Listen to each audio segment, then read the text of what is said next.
Ouvi aqui atentamente o discurso da senadora Ana Amélia e começo concordando que um jornal do exterior, The Guardian, não poderia estar opinando a respeito da democracia brasileira, propondo aqui que se faça as eleições diretas. Eu externei ontem a minha opinião.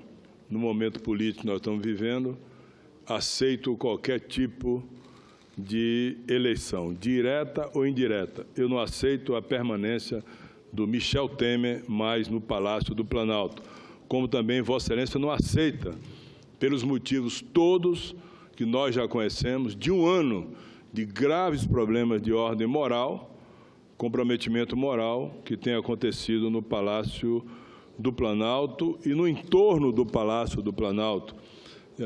Já o quarto assessor íntimo da intimidade do presidente que deixa o Palácio do Planalto por denúncia de corrupção. Aliás, um deles preso, o Tadeu Felipe, assessor especial do presidente Temer, que está preso com o ex-governador aqui de Brasília, Agnello Queiroz, o ex-governador Roberto Arruda, uma coisa que, de alguma forma, deslustra muito a imagem do povo brasileiro e, nesse caso aqui de Brasília, do povo bom e amigo do Distrito Federal.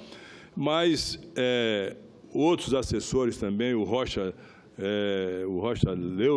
Loures, que foi autuado em flagrante com uma mala de R$500 mil e devolveu faltando 35 mil, ou seja, não teve nem a capacidade de devolver o que levou, não foi um bom ladrão, devolveu faltando 35 mil reais, além dos outros assessores do presidente, que também foram exonerados, demitidos, ou seja, o presidente da República que cercou de quatro auxiliares, Zé Yunes, segundo informações que ele próprio, Zé Yunes, deu, recebeu do ministro Eliseu Padilha R$10 milhões. O Tadeu Felipe, o Rocha Loures e o outro, Sandro Mabel, que hoje, por denúncia, segundo informa a imprensa, denúncia de corrupção de recursos que foram repassados pela Odebrecht em delação premiada. Mas o The Guardian, tirando essa parte em que pede eleições diretas, faz um editorial, senhor presidente, que mostra qual é o conceito hoje dos políticos e do Brasil no exterior. O que me deixa muito triste, até certo ponto constrangido com essa situação. O The Guardian inicia assim: não vou renunciar, derrubem-me se quiserem, disse Michel Temer nessa semana. Os brasileiros gostariam de levar a palavra do presidente a cabo, ou seja, gostariam de tirar o presidente. Depois de 3 anos de turbulência política e repulsa política pública, a Operação Lava Jato, que investiga a corrupção, que envolveu algumas das maiores empresas do país e um número assustador de políticos, estava sob crescente pressão. Alguns temiam que estivesse sendo perseguido. Então surgiram as explosivas gravações de uma escuta secreta que flagrou Michel Temer discutindo o dinheiro de Caixa 2. Sua popularidade já estava em baixa, mesmo antes dessas acusações. Agora, o principal promotor do país, Rodrigo Janot, o acusou formalmente de conspirar para silenciar testemunhas e obstruir uma investigação de corrupção. E ele apresentou um pedido de suspensão do processo na Justiça, que eu espero que não seja atendido, porque, sendo presidente, pode ter as influências e a força para assim fazê-lo.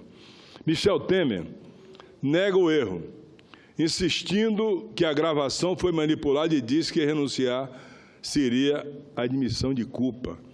Como admitir culpa se ele já é o culpado, ele já é o chefe dos seus assessores, todos foram identificados como ladrões, roubando, levando dinheiro público. Como não se achar culpado? Outras considerações, sem dúvida, têm pesado em sua mente, notadamente porque ele perderia o foro privilegiado. Como presidente, um processo de impeachment exigiria aprovação pelo Congresso para prosseguir, e ele não pode ser acusado de fatos que aconteceram antes de ele assumir a presidência da República. O apoio dentro do seu partido, PMDB, e sua coalizão está desmoronando. O jornal The Guardian que diz isso. Eu não me envolvo nos problemas internos do PMDB, nem absolutamente de nenhum partido, porque eu respeito todos os senhores senadores PMDBistas, e todos merecem a minha consideração e jamais o faria alguma crítica, alguma avaliação nesse sentido. Os aliados podem se sentir atraídos e deixá-lo como alvo de críticas para enfraquecer a Operação Lava Jato e lidar com o caso que começa no próximo mês no Tribunal Superior Eleitoral, que poderia anular a eleição de 2014. O Tribunal Superior Eleitoral, senadora Ana Amélia, deveria antecipar a data de 6 de junho para imediatamente tomar decisão, porque nessa data de 24 de maio a dia 6 de junho é uma década para uma situação que está vivendo o povo brasileiro, o Brasil sangrando, e o Palácio do Planalto não se sensibiliza com isso, tomando o vinho e o caviar pago pelo povo brasileiro.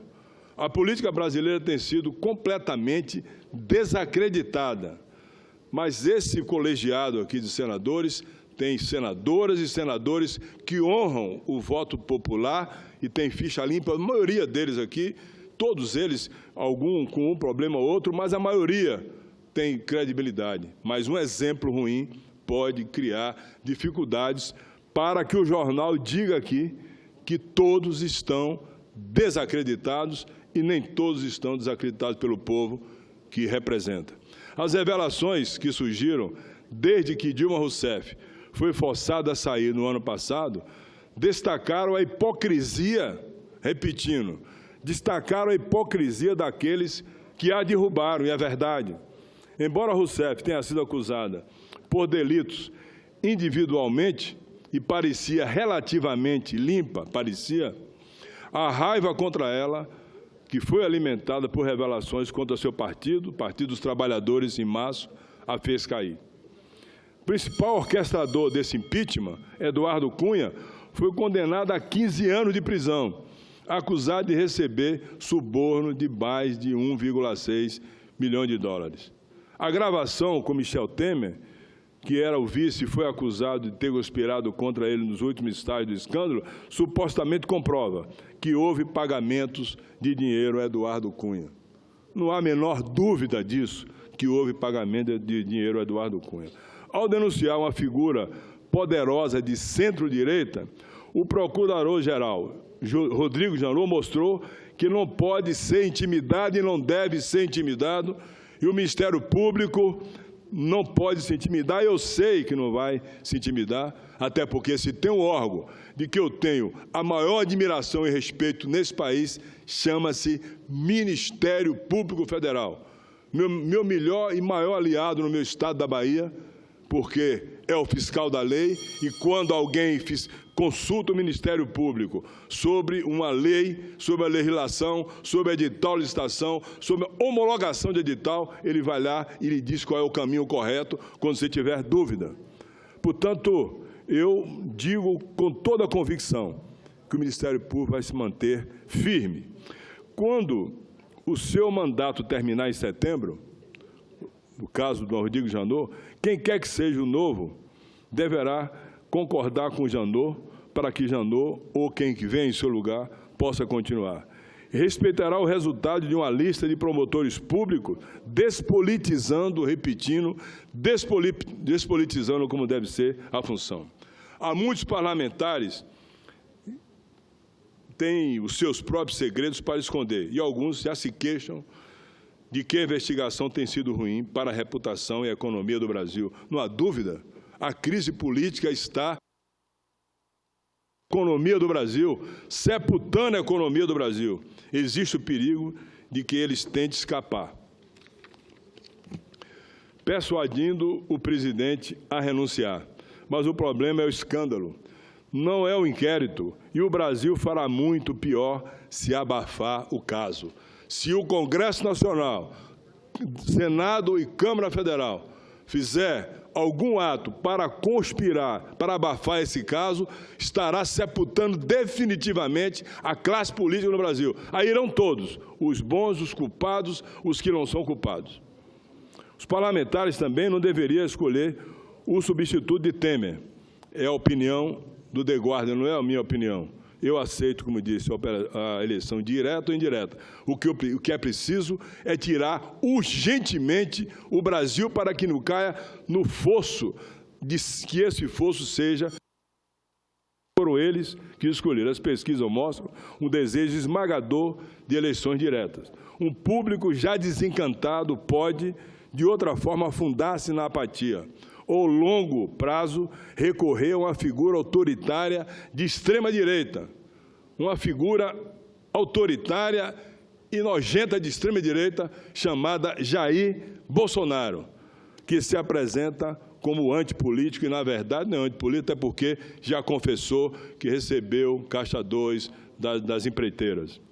Os políticos brasileiros derrubaram o país. Deveriam deixar que 143 milhões de eleitores tivessem uma palavra a dizer sobre como sair da crise. Essa é a opinião do jornal The Guardian. Mas eu quero dizer, senhor presidente, que me preocupa muito a situação do meu país. E eu acho que chegou o momento que não dá para esperar absolutamente mais. Pergunto ao senhor presidente se eu posso conceder a parte à senadora Lídice da Mata. Para adorar a tribuna. Eu não posso conceder a parte? Não. Pode, nesse momento, o regimento não permite. Pois não, então eu agradeço a Vossa Excelência, peço desculpas à nobre senadora Lídice da Mata, do meu estado da Bahia, tanto quanto eu, preocupada com a crise no Brasil. Mas, senhor presidente, eu queria dizer o seguinte: o momento exige uma decisão rápida, urgente. Não pode continuar o presidente da República nessa situação de fragilidade, cercado de... Não, agora mais não. Estava cercado de assessores comprometidos com a justiça, continuar governando o Brasil sangrando, o dólar subindo, a bolsa caindo, o desemprego aumentando a níveis que nunca aconteceu nos últimos anos. Portanto, eu acho...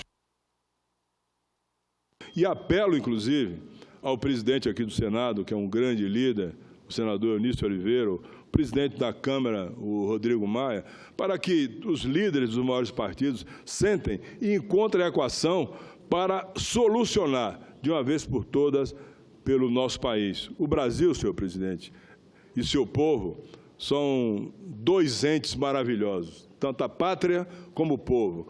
Não merecem um presidente da República que está dentro do palácio, sentado, pisando no lamaçal que ele próprio criou.